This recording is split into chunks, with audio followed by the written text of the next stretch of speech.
इस वीडियो को लाइक करें, हमारे चैनल को सब्सक्राइब कर बेल आइकन जरूर प्रेस करें हमारी न्यू वीडियो सबसे पहले देखने के लिए। दोस्तों स्वागत है हमारे इस यूट्यूब चैनल लीगलाइजेशन सर में। सो फ्रेंड, आज के सेशन में हम बात करने वाले हैं द ट्रांसफर प्रॉपर्टी एक्ट के लेक्चर में सेक्शन 19 और 21 के बारे में। इससे पहले के प्रोविजन हम कवर कर चुके हैं। यदि आपने नहीं देखे तो मेरे चैनल पे जाके आप देख सकते हैं, जहाँ पे आपको पूरा लेक्चर मिल जाएगा।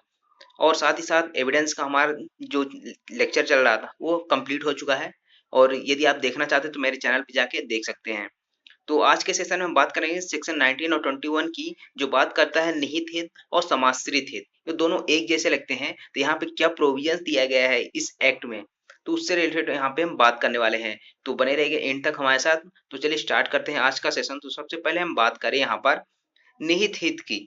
तो निहित हित क्या होता है? मान लीजिए कोई संपत्ति ट्रांसफर की जा रही है, ठीक है, किसी व्यक्ति को। मान लीजिए एक संपत्ति है, प्रॉपर्टी है, वो ट्रांसफर की जा रही है ए के द्वारा बी को। तो यहाँ पर जो है ए का जो भी इसमें हित होगा, वह एक शर्त रख देता है कि जो भी ए का हित है वो बी को तब प्राप्त होंगे जब कोई घटना ऐसी घटेगी, ठीक है ना।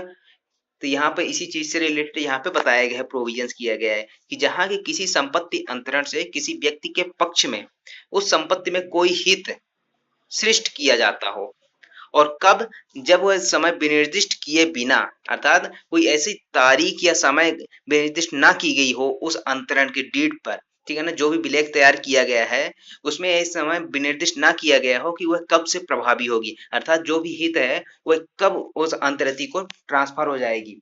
ये चीज नहीं बताया गया है, या फिर ये ऐसा बताया भी गया है शब्दों में कि या फिर विनिर्दिष्ट किया गया है कि वह तत्काल प्रभावी होगा या फिर किसी ऐसी घटना होने पर जो अवश्यंभावी अर्थात निश्चित है प्रभावी होगा, ठीक है। तो ऐसा हित क्या कहलाता है? निहित हित कहलाता है। तो यहाँ पर क्या बताया गया है कि यदि कोई संपत्ति ट्रांसफर की जा रही है किसी अन्य व्यक्ति के पक्ष में, ठीक है, और उसमें जो भी हित है वो ट्रांसफर होने की बात की जा रही है यहाँ पर, कि किसी विनिर्दिष्ट समय के बिना, ठीक है ना, वहां पर तारीख विनिर्दिष्ट नहीं की जा रही है, या फिर ऐसा तारीख विनिर्दिष्ट किया जा रहा है, ठीक, वहां पे ऐसा कथन किया जा रहा है कि हाँ इस तारीख से प्रभावी होगा, या फिर ऐसा कहा जा रहा है कि वहां पे जो भी हित है वो तत्काल प्रभावी होगा, या फिर ऐसी घटना घटने पर जो अवश्यंभावी अर्थात निश्चित ही हो यह घटना घटना, ठीक है ना। जो घटना बताई गई है कि इसके घटने पर क्या होगी, हित ट्रांसफर हो जाएगा, तो वहां पर जो घटना है वो निश्चित होनी चाहिए, तभी वो क्या कहलाएगा, निहित हित कहलाएगा। वहां जब तक कि अंतरण के निर्बंधनों से, अर्थात जो ऐसी शर्त रखी गई है, जो कंडीशन रखी गई है, उससे कोई प्रतिकूल आशय प्रतीत नहीं होता है, तो ऐसा हित क्या कहलाता है, निहित हित कहलाता है। तो यहाँ पे यदि प्रतिकूल आशय प्रकट हो रहा है, ठीक है ना, ऐसे गलत इंटेंशन वहां पे आ रहा है, तो वहां पर ये निहित हित नहीं कहलाएगा। यदि प्रतिकूल आशय प्रतीत नहीं होता है तब ऐसा हित क्या कहलाता है, निहित हित कहलाता है। तो यहाँ पे इसके कुछ आवश्यक तथ्य हैं, उसको हम देख लेते हैं क्या है। यहाँ पे बात करें जो निहित हित के आवश्यक तत्व हैं कुछ, कि अधिकार निश्चित होते हैं, ठीक है ना, क्योंकि जो घटना है वहां पर वो निश्चित होती है कि हाँ वह घटना है वो घटित होगी ही, ठीक है।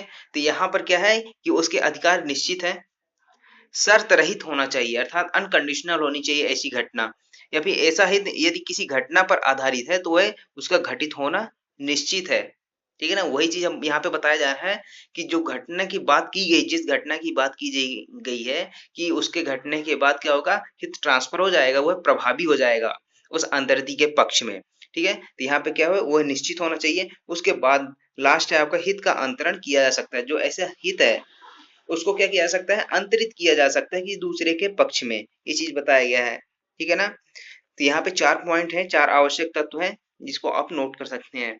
उसके बाद है आपका नेक्स्ट आता है आपका समाश्रित हित, जो सेक्शन 21 में है।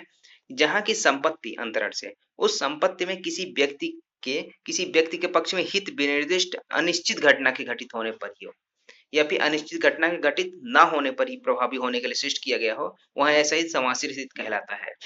ऊपर जो हमने देखा निहित हित, उसमें क्या थे, जो घटना घटने वाली थी वो निश्चित थी। तो यहाँ और यहाँ पर क्या बताया गया है कि जो घटना घटने वाली है, जिसके घटने के बाद वो हित ट्रांसफर होगा, वो कैसी घटना है, अनिश्चित घटना है, कि हो सकता है वो घटना घटे या ना घटे।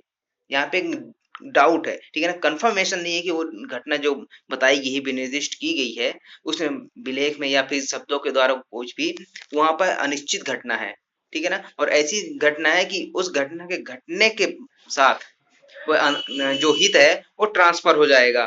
फिर ऐसा भी हो सकता है कि जो अनिश्चित घटना है उसके घटित ना होने पर भी प्रभावी हो जाए, ठीक है ना। दोनों में से कुछ भी कंडीशन हो सकता है यहाँ पर, तो इसे कहते हैं समाश्रित हित।